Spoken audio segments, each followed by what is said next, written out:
Vamos a hablar con Facundo Cruz, es politólogo y está en diálogo con Radio Continental Bahía Blanca. Soy Daniel Ciampicini. Facundo, un gusto saludarte. ¿Cómo estás? Daniel, un gusto ser mío también, muchas gracias por el contacto. Me gustaría que ampliaras este concepto que desarrollaste en pocas palabras en ese posteo. Sí, Twitter te obliga a ser compacto, y ahora en 280 caracteres, hace unos años era 140, No, teníamos que ser más terrible. compactos Bueno, todavía. pero este es un programa que te permite extenderte un poco más. Me alegra saberlo. A lo que apuntaba básicamente era a hacer una valoración sobre el primer cambio grande de gobierno que está teniendo la Libertad Avanza.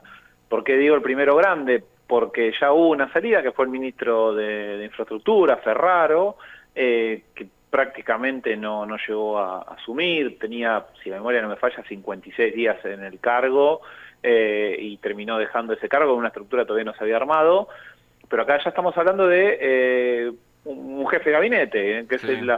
el rol que tenemos en el sistema político argentino para coordinar al gabinete nacional, que son los ministros que responden al presidente y que ejecutan las decisiones que toma el presidente o participan del proceso de toma de decisiones. Ajá. Entonces, de alguna manera es lo que pensó la reforma constitucional de 1994 de Sí. darle una rueda de auxilio en la administración de los asuntos del Estado Nacional al presidente, se incorpora a la jefatura de gabinete y que a los 6 meses se cambia la jefatura de gabinete, da la pauta, por lo menos en términos generales, de que el funcionamiento del gobierno no está siendo, perdón, no está siendo el esperado por Javier Milei y su mesa más chica, sumado a internas que está viendo entre distintas líneas que se van armando de un perdón, Sí, toma un vasito de agua si querés. Y te dale, ahí espero, me voy a no hay servir. problema. Cuando Facundo habla de jefe de gabinete, a uno se le viene inmediatamente a la memoria la figura de Alberto Fernández, Ujú. que fue un gran jefe de gabinete de Néstor Kirchner, creo que duró todo el mandato de Néstor Kirchner, si no me equivoco. Bueno, y después otro que estuvo durante todo el gobierno de Macri fue Marcos Peña, ¿no? Exactamente, tanto Alberto Fernández como Marcos Peña son los únicos jefes de gabinete que estuvieron durante todo el mandato presidencial desde que existe la figura. Anteriormente, las figuras del jefe de gabinete la ejercían el ministro de Interior o la Secretaría General de la Presidencia, ¿no? Sí. Y Em, de hecho, perdón, un comentario para agregar, sí, eh, Alberto Fernández no solo terminó el mandato con Néstor, tuvo esos 4 años, sino que además después continuó con Cristina Fernández de Kirchner y recién salió del cargo después de que cayera la resolución 125 en el Senado, la propuesta de aumento de retenciones que fue tan debatida, discutida y que generó tanto conflicto y tanta tensión. Cuando cae ese proyecto en el Senado por el voto no positivo de sí, me Cobos, acuerdo, sí.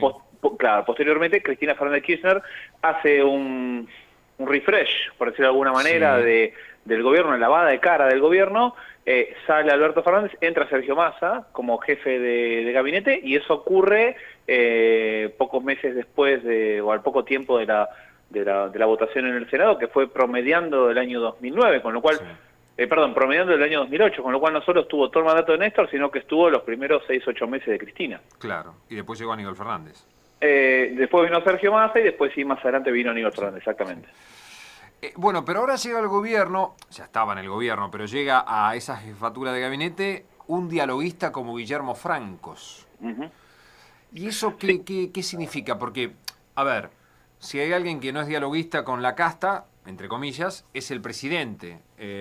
Incluso había una interna muy fuerte con Guillermo Franco, ¿no? Por ese, porque es parte del sistema político de Guillermo Franco de toda la vida, ¿no? Me acuerdo como titular del Banco Provincia. Nosotros como bonaerenses lo recordamos bien durante la gestión de Scioli como mandatario. ¿Qué significa esta asunción de Francos?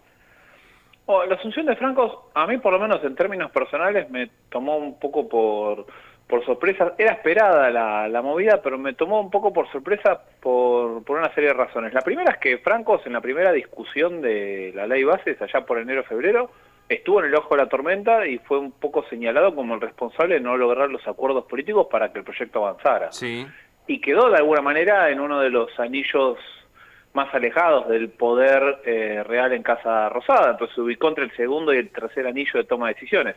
Hoy el gobierno funciona con una tríada que es el presidente, la Secretaría General y su principal consultor político. Después hay un segundo anillo, esto lo cuenta muy bien Pablo Ibáñez hoy en una nota que escribió en Cenital .com, habría un segundo anillo donde ya entra Caputo, el ministro de Economía, Mondino y Petovelo, y Francos andaba entre el tercer y el segundo anillo. Entonces, y Pose también estaba en ese segundo anillo de poder, ¿no? Ajá. Entonces Francos estaba un poco más relegado en el proceso de toma de decisiones y venía, bueno, de comerse algunos golpes por esa fallida primera ley ómnibus. Después sube sus acciones con el buen resultado en la Cámara de Diputados, en donde el gobierno no solo logró la media sanción, sino que además lo logró con votaciones mayores a las esperadas, en términos de la diferencia entre las aprobaciones y los rechazos en el recinto. Sí. Entonces eso de alguna manera lo vuelve a cotizar en bolsa. Con lo cual acá aparece una primera sorpresa, ¿no? De un golpe fuerte, ahora aparece vuelta en la primera plana. Sí. Y el segundo punto que a mí por lo menos me da sorpresa es que Francos es no solo un hombre de la política, sino que el rol que tiene es el de articular con la política, pero entre el gobierno y el resto de los actores. No parecería ser, por lo menos hasta ahora, alguien que estaba articulando el funcionamiento interno del gobierno, es decir, entre las dependencias, entre los ministerios, entre las secretarías. Entonces, su gestión política entre el gobierno y el resto del ecosistema político ahora va a tener que trasladarse al interior del propio mundo liberal y libertario de toma de decisiones. Y ahí es donde se genera una enorme incógnita, porque él conoce los modos del resto del ecosistema político, pero hay que ver si puede adaptarse a los modos al interior de la Libertad Avanza. ¿Qué evaluación haces del gobierno de Milei cuando se van a cumplir en pocos días 6 meses? Bueno, en términos generales aparece una enorme duda que es con quiénes está gobernando Milei. Entonces, si vamos a las categorías usuales, uno encuentra, bueno, partidos políticos, provincias / gobernadores, empresas y sindicatos. Y en todos estos factores de poder, que son quienes sobre los cuales se han apoyado los presidentes argentinos a lo largo de su historia, todos han tenido alguna combinación de esos 4 elementos en mayor o menor medida. Sí. Milei aparece en estos 6 meses,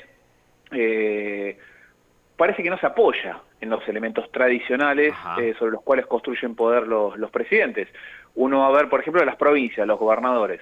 Con los gobernadores no solo viene una tensión muy alta por la fallida firma del Pacto de Mayo y el pacto que puede llegar a ser eventualmente en julio, en alguna otra fecha patria, pero adicionalmente también porque uno ve que las transferencias no automáticas desde el gobierno nacional hacia las provincias se han reducido bastante a lo largo de estos meses, ¿no? Que es ese plus que utilizan los presidentes para conseguir apoyo de los gobernadores. Entonces, no envía recursos, no envía fondos, choca con los gobernadores por el Pacto de Mayo, entonces uno ve, bueno, en las provincias no se está apoyando.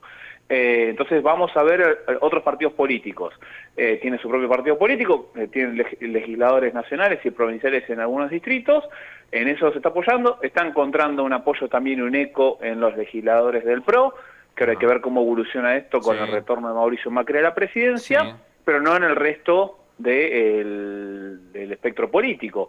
Algunos legisladores dialoguistas han compartido posturas en la Cámara de Diputados, hablamos de la UCR, del bloque que lidera Pichetto, pero no se apoyan ellos para gobernar directamente, sino para ayudas o asistencias puntuales en propuestas legislativas. Y después el resto de los legisladores son marcadamente opositores. Entonces ahí encontramos alguna señal de apoyo. En los sindicatos tampoco se estaría apoyando para gobernar. Hubo un choque muy fuerte por la inclusión de la reforma laboral en el DNU que firmó en diciembre, y después te quedan las empresas. Y tampoco es que todo el sector empresario o todas las corporaciones están acompañando al gobierno. Uno encuentra apoyos por segmentos específicos, por ejemplo, empresas mineras, empresas productoras de hidrocarburos, son las que están sonriendo y están acompañando al gobierno, pero el mundo agroexportador no estaría muy contento que digamos, tampoco necesariamente quienes generan producción textil, por ejemplo, producción de automotrices, y así por mencionar otras. Entonces, de todos esos recursos de poder, parecería que no se está recostando sobre todos ellos. ¿Cuál es el capital que le queda? Y le queda el capital de la opinión pública. Y ese es un capital que los presidentes tienden a confiar mucho en eso, pero es un capital bastante más endeble que los otros 4 que te mencioné. Y la última, ¿hasta dónde va a llegar la pelea Bullrich-Macri? Bueno, creo que por las distintas señales que está habiendo de ambas partes, todo parecería indicar que el PRO va a terminar rompiéndose.